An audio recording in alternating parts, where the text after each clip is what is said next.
Vonku je mrzko, zimisko ale je a ja nemám čo robiť, tak som sa rozhodla porozprávať vám o knižke, čo som vydala vo februári 2024. Tá knižka sa volá Vianočné útočisko.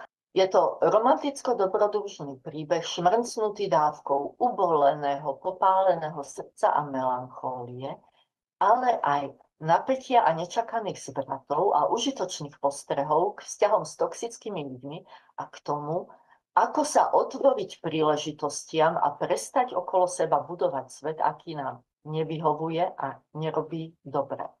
Hrdinka sa volá Gesa Karbajová a píše knihu. Nie je to jej prvá kniha, už napísala dve, poriadne drastické až hororové, o svojom manželstve s narcisom a o úniku z neho.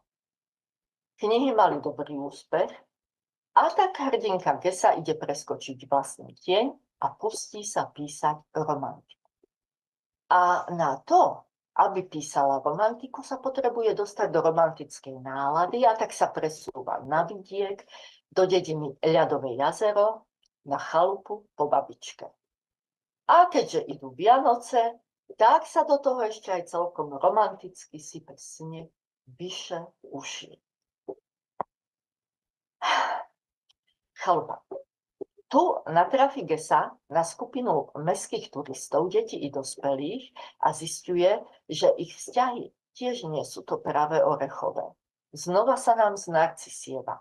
Navyše ju začína baliť jej niekdajší kamarát z detstva, absolútny pohodiak.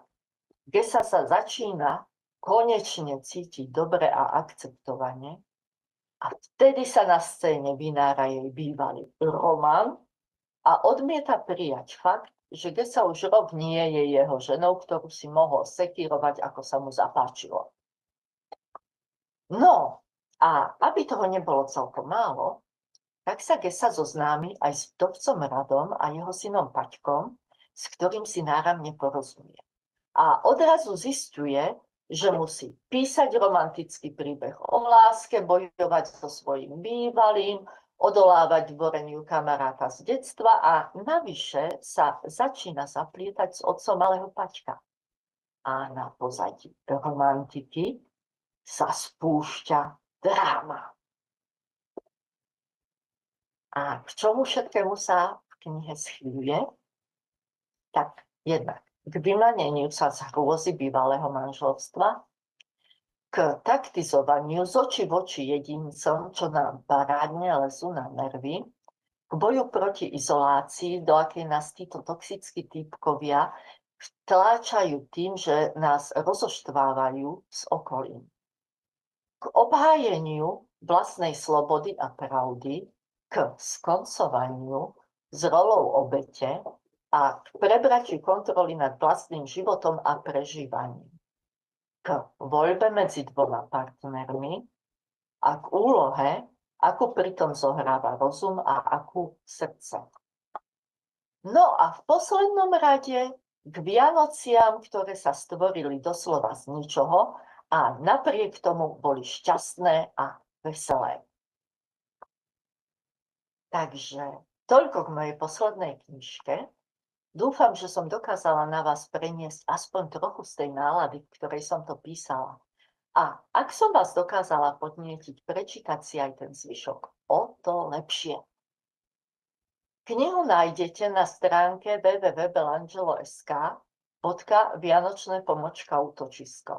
Má formát webových stránok, čiže ak si ju zakúpite, dostanete svoje čitateľské konto a s ním prístup k stránkam s kapitolami. Kniha stojí 17,50 a má 401 normostrán, čo je približne 350 strán obvyklého knižného textu. Takže nezabúdajte. www.belangelo.sk/Vianočné útočisko. Niečo pre duše romantické, ale aj pre tých, čo milujú napätie, alebo majú za sebou zlú minulosť a potrebujú chytiť druhý dých. Idú Vianoce, čas ako stvorený pre trochu romantiky, trochu zimomriavok, trochu napätia, trochu šťastných riešení, kapustnicu, zemiakový šalát, kopec vianočného pečiva a záľahy snehu, ktorý nepotrebujete lopatovať, pretože sa sype len na stránkach príbehu. Takže dúfam, že sa nájdeme znovu na stránkach príbehu www.belangelo.sk / Vianočné útočisko.